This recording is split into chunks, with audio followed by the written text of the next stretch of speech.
Israel और Iran की दुश्मनी अब एक नए बेहद खतरनाक मोड़ पर है। पहले यह लड़ाई छुपकर प्रॉक्सी गुटों के जरिए लड़ी जाती थी। ईरान हिजबुल्लाह और हमास जैसे गुटों का इस्तेमाल करता था, इजराइल भी चुपचाप जवाब देता था। लेकिन अब 16 जून 2025 को दोनों देश एक दूसरे की धरती पर सीधे मिसाइल और ड्रोन से हमला कर रहे हैं। यह बदलाव अचानक नहीं आया, सालों की अविश्वास और दुश्मनी ने इसे जन्म दिया। ईरान इजराइल को सबसे बड़ा दुश्मन मानता है, वहीं इजराइल को डर है कि ईरान परमाणु बम बना रहा है। 2024-25 में पहली बार ईरान ने अपनी धरती से सैकड़ों मिसाइलें इजराइल पर दागीं। जवाब में इजराइल ने भी ईरान के अंदर हमले किए। अब दोनों सेनाएं आमने सामने हैं और यह टकराव पूरी दुनिया के लिए चिंता का विषय है। गलती की कोई गुंजाइश नहीं, एक छोटी चूक भी विनाशकारी युद्ध को जन्म दे सकती है। दोनों देशों के पास आधुनिक हथियार हैं, लेकिन कोई भी रक्षा प्रणाली पूरी तरह सुरक्षित नहीं।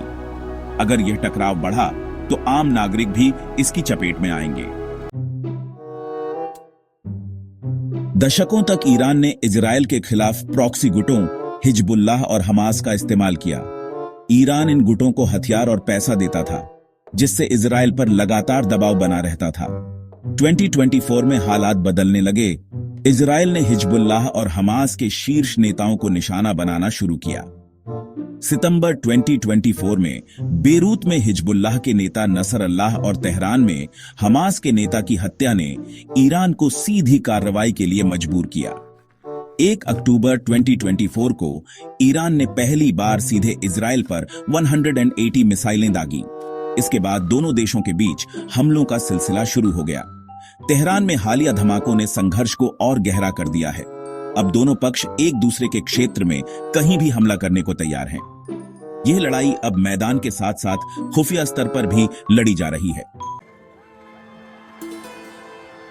इस संघर्ष की सबसे बड़ी कीमत आम लोगों को चुकानी पड़ रही है। मिसाइलें और ड्रोन सैन्य ठिकानों के साथ आम नागरिकों को भी निशाना बना रहे हैं।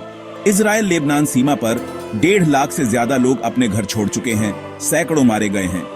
हमलों के डर, विस्थापन और भविष्य की अनिश्चितता ने लोगों के मानसिक स्वास्थ्य पर गहरा असर डाला है। स्कूल, अस्पताल और बुनियादी ढांचे तबाह हो रहे हैं। आने वाली पीढ़ियों का भविष्य खतरे में है।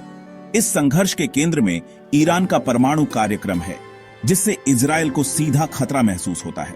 इजराइल मानता है कि ईरान को परमाणु शक्ति बनने से रोकना जरूरी है, चाहे इसके लिए सैन्य कार्रवाई ही क्यों न करनी पड़े। ईरान कहता है उसका परमाणु कार्यक्रम शांतिपूर्ण है, लेकिन अविश्वास लगातार बढ़ रहा है। दुनिया के कई देश इस टकराव को रोकने की कोशिश कर रहे हैं। अमेरिका, फ्रांस और जर्मनी कूटनीतिक प्रयासों में जुटे हैं ताकि इजराइल और लेबनान के बीच संघर्ष विराम हो सके। कतर और ओमान जैसे देश पर्दे के पीछे बातचीत का चैनल बनाए हुए हैं। हंगरी जैसे देश भी खुफिया जानकारी साझा कर रहे हैं। फिर भी एक बड़े युद्ध का खतरा अब तक के सबसे ऊंचे स्तर पर है। इजराइल लेबनान में जमीनी आक्रमण या हवाई अभियान शुरू कर सकता है, जिससे हालात और बिगड़ सकते हैं। हिजबुल्लाह या ईरान की तरफ से बड़ा जवाबी हमला इजराइल के शहरों पर भारी तबाही ला सकता है। यह संघर्ष पूरे मध्य पूर्व को अपनी चपेट में ले सकता है। दुनिया एक चौराहे पर खड़ी है और आने वाले हफ्ते तय करेंगे कि शांति होगी या जंग।